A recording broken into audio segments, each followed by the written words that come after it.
It started with a sound I didn't recognize as my own. At first I thought it was just another nightmare, one of those heavy, suffocating dreams. But when I finally admitted what my phone had done in the dark and what it said with my voice, I realized the nightmare was wide awake and it was living in my pocket. My name isn't important. What matters is that I used to sleep with my phone 3 inches from my face, scrolling until my eyes burned. I wasn't praying Isha on time, barely touching the Quran, drowning myself in endless TikToks and late-night chats. I knew the Prophet ﷺ said the shaitan runs in the son of Adam like blood, but I never imagined he would find me through a glowing screen.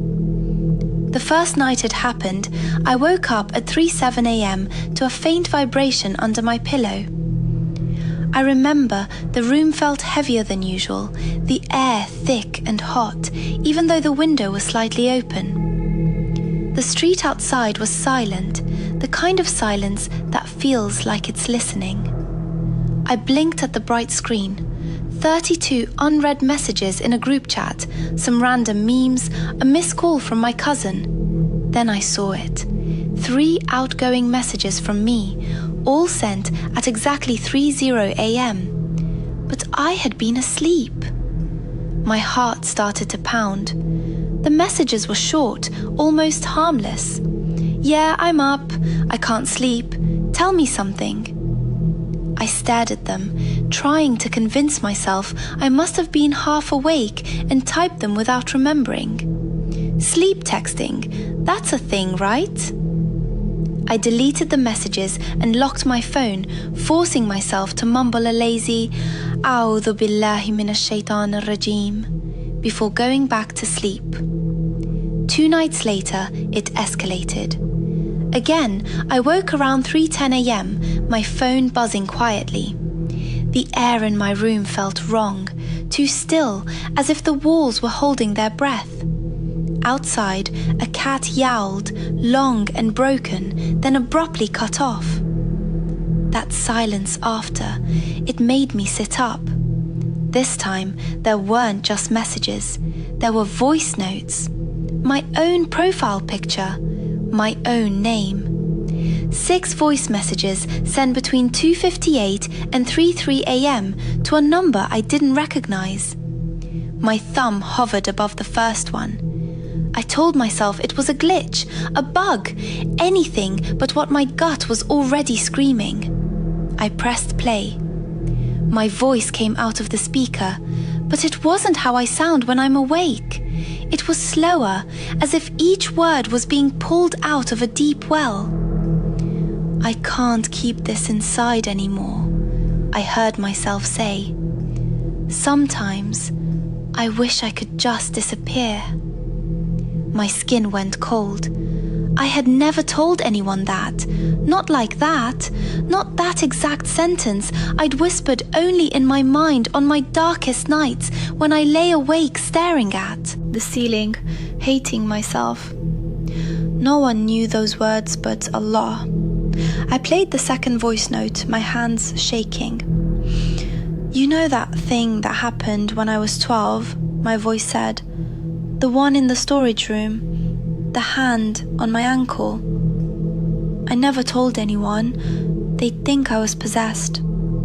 I stopped the audio. My chest tightened, my eyes stung. I had never told a soul about that night in my uncle's house, about the unseen hand that grabbed my ankle in the dark.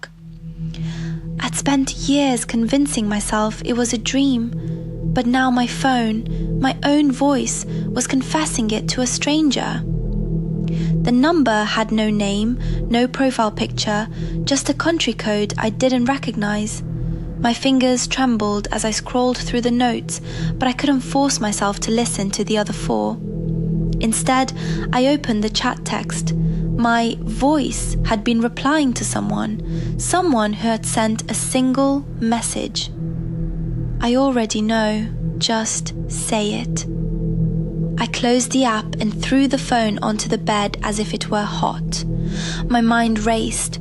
Maybe someone hacked me. Maybe it was AI, some deep fake. I opened WhatsApp settings, checked devices, nothing unusual. No logged in web sessions, no strange apps on my phone. That night, I barely slept. Every time I closed my eyes, my mind replayed Ibn Taymiyyah's words I had once read, that the Jinn can interact with our world, affect objects, even speak in human voices by entering them. I'd always filed that away as interesting. Now it sat in my chest like stone. For a week, nothing happened. I tried to be better. I prayed on time. I read a bit of Quran before bed, especially Surat Al-Baqarah, because I remembered the hadith. The house in which it is recited, Shaitan does not enter. The peace came back slowly, like a light dimmer turning up. Then I got careless. One night, exhausted, I fell asleep without wudu, my phone glowing beside me, Surat Al-Baqarah unfinished. 2:55 a.m., the last time I checked the screen before dozing off. I woke to the feeling that someone was staring at me. Have you ever felt that? Not just a thought, but a pressure right between your shoulder blades. The room was dark, but not completely. My phone screen was on, its pale light casting strange shapes on the ceiling. I didn't move at first. I just listened. There was no sound except a faint, irregular tapping, like someone lightly dragging a nail across glass, stopping, then dragging again. I realized it was coming from my phone. Slowly, I turned my head. The phone lay on the bed beside me, unlocked, the chat with that unknown number open. The keyboard was up, and the letters were pressing themselves, one by one. I froze. The cursor blinked, then shifted as invisible fingers danced across the screen. Words formed, my profile picture sitting calmly at the side, as if it were the most normal thing in the world. I haven't told them about what I did in Ramadan, it typed. About the fast I broke in secret. About the lie in my dua. My heart hammered so loudly I thought it would burst. That sin, my worst one, hidden between me and Allah alone, a night I had pretended to be fasting while eating in the dark. I had never even written it down, never said it out loud. Yet my phone was confessing it. To someone, to something. I wanted to snatch the phone, to throw it across the room, but my body felt pinned, heavy. I remembered the hadith. Verily, the shaitan flows through man like blood. And suddenly, that phrase didn't feel metaphorical at all.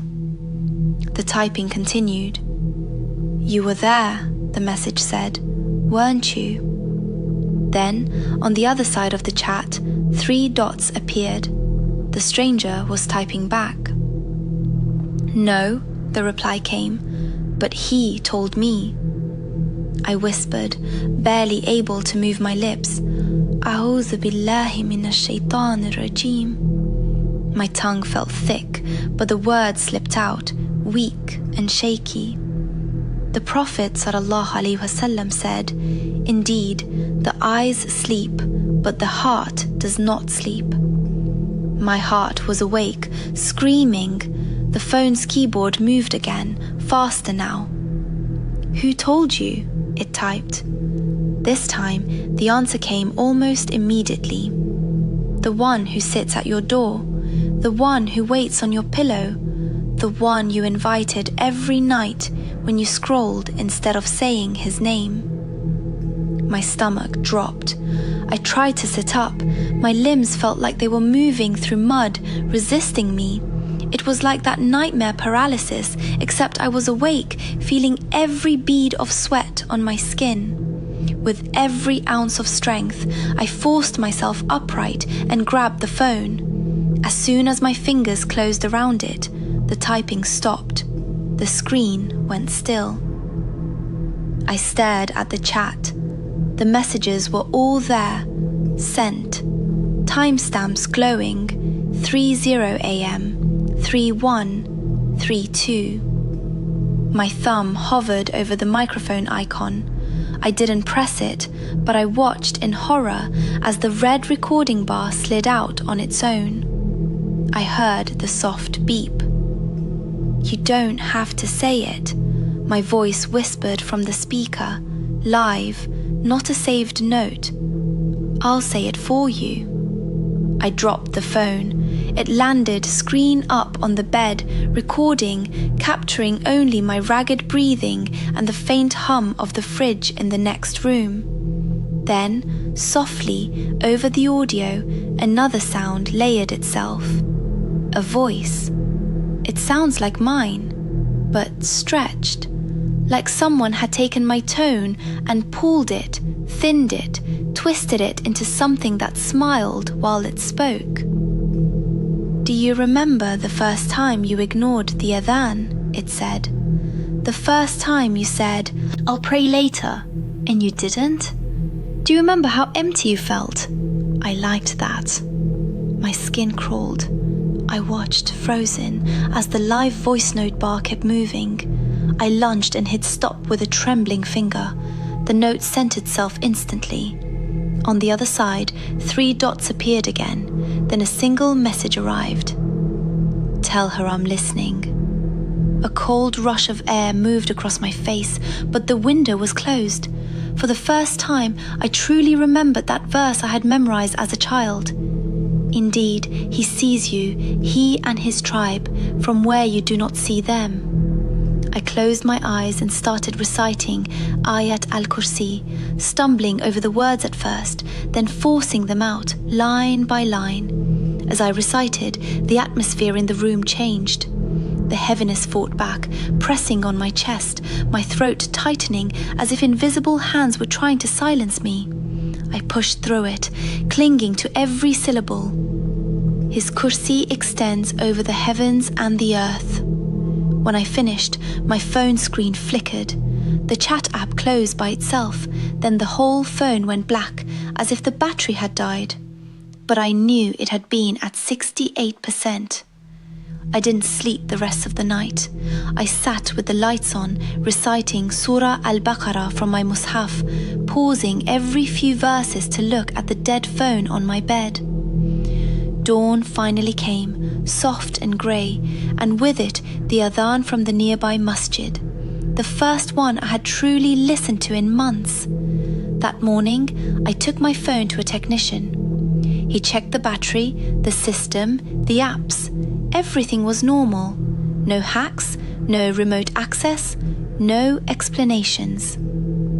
I bought a new phone anyway. To this day, I keep that old phone in a drawer, wrapped in cloth. I have not turned it on again. But sometimes, just before Fajr, when the world is at its thinnest, I wake up with the strangest certainty that if I open that drawer, the screen would already be glowing, the chat already open, the keyboard already moving. We like to think that Jinn haunt abandoned wells and empty houses, not bright modern screens. But Shaitan doesn't care if the door is made of wood or pixels. He only cares that it's open. And I was the one who left mine unlocked, every neck, with my heart turned away from Allah. Now I sleep with my phone in another room. I recite Ayat al-Kursi, Surah al-Ikhlas, al-Falaq, and Nas before bed, like the Prophet taught. I remind myself that no calamity befalls except by permission of Allah, and that the Jinn, for all their whispers and tricks, are still His creation, bound by His will. Because in the end, there is only one refuge from the horror of the unseen. Indeed, Allah is the best of protectors.